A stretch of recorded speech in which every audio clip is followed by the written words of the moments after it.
बिस्मिल्लाहिर्रहमानिर्रहीम। अस्सलाम वालेकुम नाजरीन, आज फिर हम आपको कुल कायनात के ऐसे सफ़र पर लेकर जा रहे हैं जो कभी ख़त्म ना होने वाला सफ़र होगा।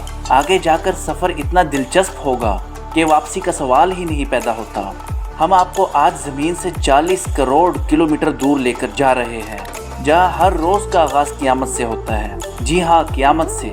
नाजरीन, आप जानते हैं कि क़यामत के करीब सूरज मगरिब से तलू होगा, लेकिन इस कुल कायनात में एक ऐसा भी सियारा मौजूद है जहां हर रोज़ सूरज मगरिब से निकलता है। नाजरीन, इस सियारे का नाम वेनस है।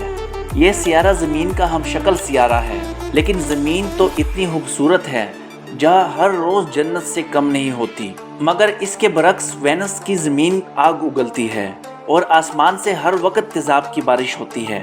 जी हाँ, वेनस के बादल हर वक्त सल्फ्यूरिक एसिड की बारिश बरसाते हैं। लेकिन आप सोचते होंगे कि हमारी ज़मीन से करोड़ों किलोमीटर दूर की खबर हमें कैसे पता? क्या हम कभी यहाँ मुस्तकिल घर भी बना सकते हैं? मैं हूँ यासर अयूब और हम आपको अमेजिंग यूनिवर्स सीरीज़ की दूसरी किस्त में यही सब बताएंगे। नाजरीन, नीले आसमान में एक सियारा जो रात होने के बाद और सुबह होने से पहले सबसे ज़्यादा रोशन नजर आता है, ये सियारा वेनस यानी ज़ोहरा है। वेनस हमारे कुल कायनात का सबसे बड़ा सियारा तो नहीं, मगर ये इतना रोशन दिखाई क्यों देता है? इसकी पहली वजह तो ये है कि ज़मीन का सबसे करीबी सियारा है, और दूसरी वजह कि वेनस के गिर्द गहरे बादल मौजूद हैं, और जब इन पर सूरज की रोशनी पड़ती है तो ये गहरे बादल 70% तक रोशनी वापस रिफ्लेक्ट कर देते हैं, जिसकी वजह से वेनस चांद के बाद दुनिया का सबसे ज़्यादा चमकदार सियारा नजर आता है। लेकिन दूर से देखने में ये जितना चमकदार नजर आता है, अंदर से इतना ही खौफनाक है। वेनस के आसमान में 250 किलोमीटर तक गैसों की मोटी और गहरी बादलों की तह जमी हुई है, और जब इन बादलों को चीर कर वेनस की सतह पर जाए तो इतना खौफनाक मंजर है कि खुदा की पनाह, अगर जहन्नम की आग की एक झलक इंसानी जिंदगी में देखनी हो तो यकीन करे वो वेनस की एक झलक ही हो सकती है। इसकी सतह हर वक्त लावा उगलती रहती है। हमारी नीली जमीन जिस पर बड़े बड़े दरख्तों के जंगल है, इसी तरह वेनस पर आतिशफशा के बड़े बड़े पहाड़ मौजूद है। लेकिन आप जानकर हैरान होंगे कि वेनस की सतह पर हर वक्त तूफानी बारिश होती रहती है, वो भी तेजाबी सल्फ्यूरिक एसिड यहाँ पर ऐसे बरसता है जैसे सावन में आसमान फट पड़े। इसके अलावा नाजरीन, वेनस पर सैकड़ों किलोमीटर की रफ्तार से हवाएं भी चलती रहती है। ऐसे खौफनाक सियारे पर कोई भला कैसे जिंदा रह सकता है? यहाँ जिंदगी का नामो निशान कैसे मुमकिन हो सकता है जहाँ हर वक्त तेजाब की बारिश होती रहती है? इसके अलावा वेनस पर एटमॉस्फेरिक प्रेशर भी जमीन से कई गुना ज्यादा है। यहाँ जिंदगी ना होने की एक बड़ी वजह ये भी है कि यहाँ ऑक्सीजन का नामो निशान नहीं और ना ही पानी का। नाजरीन, आप जानकर हैरान होंगे कि जब अरबों साल पहले कुल कायनात वजूद में आई तो जमीन और वेनस तकरीबन एक जैसे ही थे। वेनस पर समुद्रों की शक्ल में पानी भी बहता था, लेकिन फिर वेनस सूरज के करीब होता चला गया और गर्म से गर्म होता गया, इतना गर्म कि वेनस जहन्नम बन गया। सूरज की रोशनी वेनस की सतह के अंदर दाखिल तो हो जाती है, मगर वापस नहीं आ पाती। यही वजह है कि करोड़ों सालों तक गर्मी वेनस के अंदर जमा होती चली गई और इसका दर्जा हरारत इतना ज्यादा हो गया कि जिसका तसव्वुर भी नहीं किया जा सकता। आज वेनस पर दर्जा हरारत 472 डिग्री तक पहुंच गया है। नाजरीन, चांद पर कदम रखने से 3 साल पहले वेनस पर तहकीकात करने के लिए वेनेरा प्रोग्राम शुरू किया गया।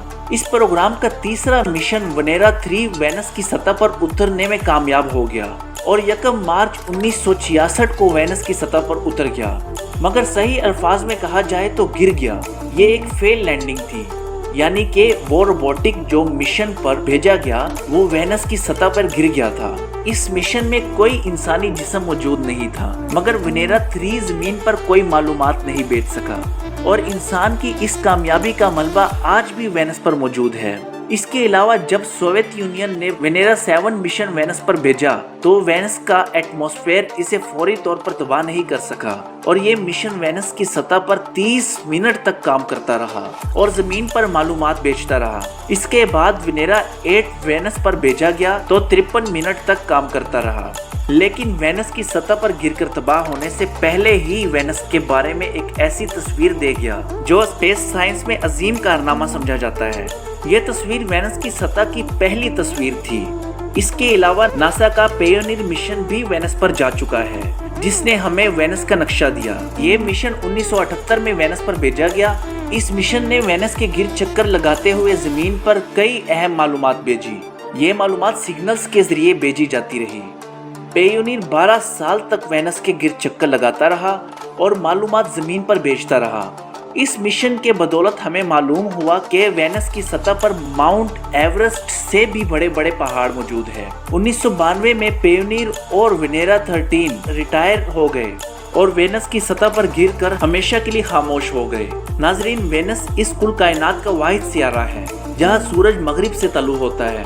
कहते हैं कि कियामत के करीब सूरज मगरिब से तलू होगा। इस हिसाब से वेनस पर हर रोज कियामत उतरती है क्योंकि यहाँ सूरज मगरिब से तलू होता है। कुछ लोगों के जहन में ये सवाल होगा कि मशरिक तो वही होती है जहाँ से सूरज तलू होता है, तो हम ये कैसे कह सकते हैं कि सूरज मगरिब से तलू होता है। नाजरीन, इस कायनात के सारे सियारे एंटी क्लॉकवाइज डायरेक्शन में घूमते हैं, इसलिए इन सब सियारों का मशरिक और मगरिब एक जैसा है। मगर वेनस इस कुल कायनात का वाहिद सियारा है जो क्लॉकवाइज डायरेक्शन में घूमता है। बाकी निज़ाम शमसी के लिहाज से देखें तो वेनस पर उल्टा निज़ाम चल रहा है, इसलिए इस कुल कायनात के तमाम सियारों पर जब मशरिक होती है तो वेनस पर मगरिब होती है। इसलिए हम कह सकते हैं कि जमीन और बाकी सियारों की निस्बत वेनस पर सूरज मगरिब से तलू होता है। ये गर्दिश जमीन की निस्बत उल्टी ही नहीं बल्कि बहुत सुस्त भी है। वेनस का एक दिन जमीन के 273 दिन के बराबर होता है। मतलब ये कि जब वेनस अपने महवर के गिर्द एक चक्कर पूरा करता है तो जमीन इस वक्त तक 243 चक्कर मुकम्मल कर चुकी होती है। इसके अलावा नाज़रीन, आप ये जानकर हैरान होंगे कि वेनस पर एक साल एक दिन से भी छोटा है, क्योंकि वेनस अपने महवर के गिर्द चक्कर मुकम्मल करने से पहले सूरज के गिर्द चक्कर मुकम्मल कर लेता है। इसका मतलब ये है कि अगर आप वेनस पर रहना शुरू कर दे तो आप एक दिन में 2 बार अपनी सालगिरह मना सकेंगे। नाजरीन, अमेजिंग यूनिवर्स सीरीज की दूसरी किस्त में इतना ही।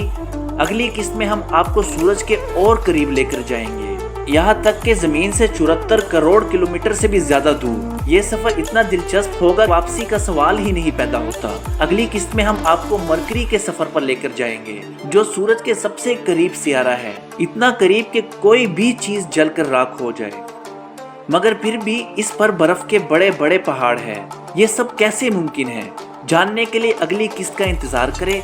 अगर आपको हमारी आज की वीडियो पसंद आए तो लाइक ज़रूर कीजिएगा, हमारे चैनल को सब्सक्राइब ज़रूर करें। शुक्रिया।